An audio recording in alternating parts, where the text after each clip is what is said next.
இன்றைய நாளிலும் இயேசப்பா அவங்களுக்கு சொல்கிற காரியம் பிள்ளைகளைப் போல். மத்தேயு 18ஆம் அதிகாரம் 3ஆம் வசனம் சொல்லுது, நீங்கள் மனம் திரும்பி பிள்ளைகளைப் போல் ஆகாவிட்டால் பரலோக ராஜ்யத்தில் பிரவேசிக்க மாட்டீர்கள் என்று மெய்யாகவே உங்களுக்கு சொல்லுகிறேன். நாங்கள் மனம் திரும்பி பிள்ளைகளைப் போல மாற வேண்டும் என்று சொல்லி தேவன் பிள்ளைகளை எங்களுக்கு உதாரணமாக காட்டுகிறார். சிறு குழந்தைகள் கள்ளங்கபடமற்றவர்கள். அப்படி நாங்களும் கள்ளம் கபடமற்றவர்களாக இருக்க வேண்டும் என்று சொல்லி தேவன் விரும்புகிறார்.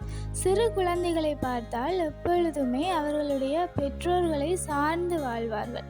அதே போல நாங்களும் எல்லா நேரங்களிலும் தேவனை சார்ந்து வாழ்கிறவர்களாய் இருக்க வேண்டும்.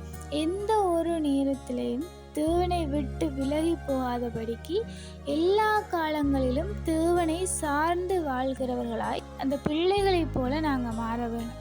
கள்ளம் கபடம் இல்லாமல் தேவனை முழுவதுமாக நம்பி விசுவாசிக்கிறவர்களாக இருக்கணும். தேவனை குறித்ததான வைராக்கியம், தேவனை குறித்ததான பிடிவாதங்களை தவிர வேறு எந்த ஒரு வைராக்கியங்களும் எந்த ஒரு பிடிவாதங்களும் எங்களுடைய வாழ்க்கையில் எங்களுக்கு இருக்கக்கூடாது. சிறு பிள்ளைகளிடத்தில் பார்த்தா எப்பவுமே அவர்களிடத்தில் ஒரு நன்றி உணர்வு இருக்கும். அதே போல் நாங்கள் தேவனிடத்தில் நன்றி உணர்வுள்ளவர்களாக இருக்கணும். தேவனிடத்தில் ஒரு நன்மையை பெற்றுவிட்டு அந்த நன்றியை, அந்த துதியையும் அந்த கனத்தையும் தேவனுக்கு மாத்திரம் நாங்கள் செலுத்துகிறவர்களாக இருக்கணும்.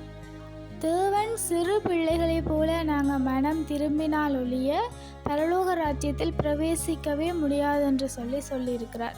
பரலோக ராஜ்யத்தில் பெரியவனாய் இருக்கிறவன் சிறு பிள்ளையைப் போல தன்னை தாழ்த்துகிறவனாய் இருப்பான் என்று கூட தேவன் சொல்லியிருக்கிறார்.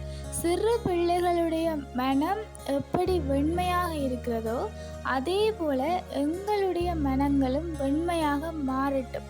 அப்படி மாறுகிற சந்தர்ப்பங்களில் நாங்கள் பரலோக ராஜ்யத்தில் பிரவேசிக்க தகுதியுடையவர்களாக மாறுவோம். Have a beautiful day.